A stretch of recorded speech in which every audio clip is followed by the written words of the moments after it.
le plaisir de vous présenter ceux qui seront des nôtres pour cette saison. Le loft sera hyper animé. On va essayer de ne pas se crêper le chiot tout au long de la saison et de finir en beauté. Nous avons pour cette saison avec nous le charmant Yann Yoba. Yann.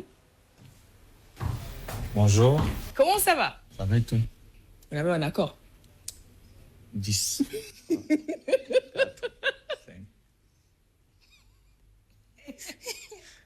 Et 10. Voilà. Prends place, s'il te plaît. Ben voilà, c'était l'accord. Il m'a dit 10. Je réclame mes divises avant que l'on commence. On est bien installé. On espère que vous aussi. Merci d'avoir choisi le loft. C'est parti, juste après ceci.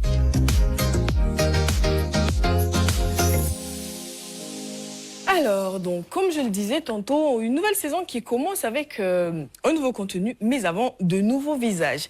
Oui, vous les connaissez, c'est sûr, que ce soit à la télé ou sur les réseaux sociaux. Mais là, vous les découvrez autrement dans le loft. Eh bien, on va déjà faire plus ample connaissance avec chacun des nouveaux chroniqueurs qui ont rejoint la grande famille du loft. Et ensuite, on va vous dire ce qu'on a prévu pour ce premier numéro. Et puis, tout au long de la saison, vous allez découvrir. Parce que pour cette nouvelle saison, on a développé plein de rubriques qui vont être étalées sur le mois. Il y a plein d'invités que vous allez voir. On a des visages qui vont être régulièrement là. Mais tout au long de la saison, beaucoup d'invités que vous allez voir, que vous allez aimer, que vous allez certainement adopter. Mais en attendant, comme ils sont là, on commence par eux. Vu que c'est le seul représentant de la junte aujourd'hui, pour le moment, on va commencer par lui naturellement. On respecte le genre et on fait la part belle à la minorité sur ce plateau. Bonjour, Yann. Comment ça va? Ça va et toi? Alors, ça va très bien. Donc, pour tous ceux qui, je pense qu'ils ne sont pas nombreux, ne te connaissent pas encore. Présente-toi. Je m'appelle Yann Yoba.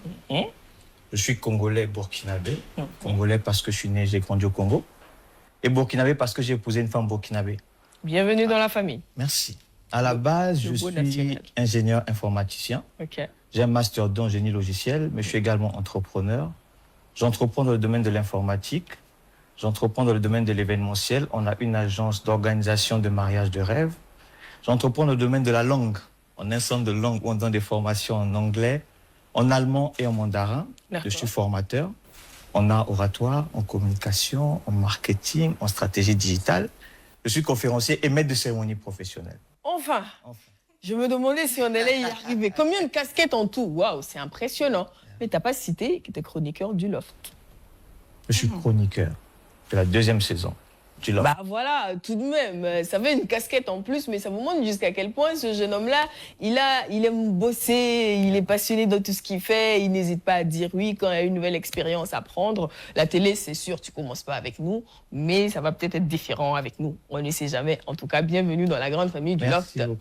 Merci d'être là. Merci. Alors, pourquoi apprendre à dire non et comment y arriver? C'est en fait la question qu'on a adressée au coach aujourd'hui, parce que il n'est pas rare de se retrouver dans une situation où on accepte soit une mission, soit de rendre service à quelqu'un, soit de prêter quelque chose à quelqu'un, soit même de faire un travail supplémentaire au boulot, de rentrer à la maison et de dire ouais mais non, mais j'en ai marre, c'est toujours sur moi que ça tombe, et quelqu'un va te dire mais pourquoi tu dis pas non? Mais je peux pas. Moi par contre, avant, quand je grandissais, j'avais du mal à dire non. Okay. J'acceptais tout ce qu'on me disait. Je faisais tout ce qu'on me demandait de faire. Un gentil garçon. J'avais pas envie de blesser les gens. J'ai envie de plaire à tout le monde.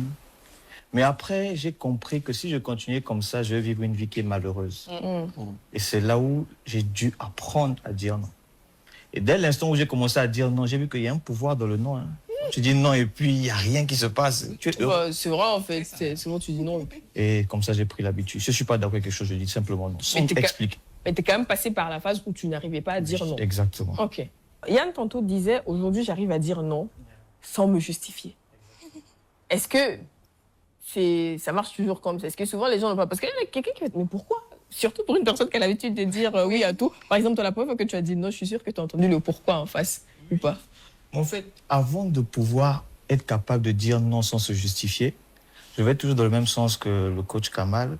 Il fallait d'abord identifier pourquoi est-ce que je n'arrivais pas à dire non. Bien sûr. Et là, je me suis rendu compte qu'il y avait 3 raisons dans mon cas.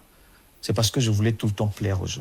Bien sûr. Je voulais être gentil avec tout le monde. Je voulais que les gens disent que Yann, c'est un C'est bon le gars. meilleur. Yann, c'est le On peut compter meilleur. sur lui. Donc ça, c'est numéro 1. J'ai le besoin de plaire. Le numéro 2, je me sentais inférieur aux autres. Ok. Et quand tu te sens inférieur aux autres, tu vas te dire, lui, il est supérieur à moi. Je ne peux pas dire non, c'est un aîné. Je ne peux pas dire non au patron. Je ne peux pas dire non parce qu'il a l'argent. Je ne peux pas dire non, ceci. Et la troisième, c'est parce qu'il y a le besoin de reconnaissance envers une personne qui t'a accordé un bienfait dans le passé. Et après avoir analysé toutes les raisons pour lesquelles je ne peux pas dire non, entre-temps, je suis parti, comme ce qu'il a dit d'important, je me suis dit, qu'est-ce que je veux dans ma vie? Qu'est-ce qui est important pour moi? Qu'est-ce qui est prioritaire pour moi? Si c'est prioritaire pour moi, si c'est important pour moi, je dis non et je ne me justifie pas. Ok. C'est comme si tu me dis, Yann, j'aimerais que tu puisses sauter du haut de la télé. Je dis simplement non, je ne peux pas. Pourquoi? Je ne peux pas simplement. Il n'y a pas de pourquoi qui tienne. Je peux pas, je peux pas. Je ne peux pas, je peux pas. Ok. La même chose, quand on dit oui à quelqu'un, on ne se justifie pas. En général, personne ne demande une justificative. Mais pourquoi non, je me justifie? Sauf si c'est un oui inattendu quand même. C'est quand tu poses une question en espérant un non et que c'est un oui qui arrive. Et on va également profiter de cette petite pause pour dire merci à Yann qui nous abandonne aujourd'hui. Il ne reste pas jusqu'au bout avec nous, mais ce n'est pas grave. Les prochaines fois, il va rester plus longtemps. Même quand l'émission va finir, rassurez-vous, il va rester là. Il va rester là après pour rattraper le temps aujourd'hui. Merci beaucoup d'avoir été là. Et en tout cas, ça promet. Avec toi, on va également apprendre beaucoup de choses, justement, autour de ce que tu fais. Et comme on sait que tu bouges beaucoup, on va peut-être bouger avec toi aussi.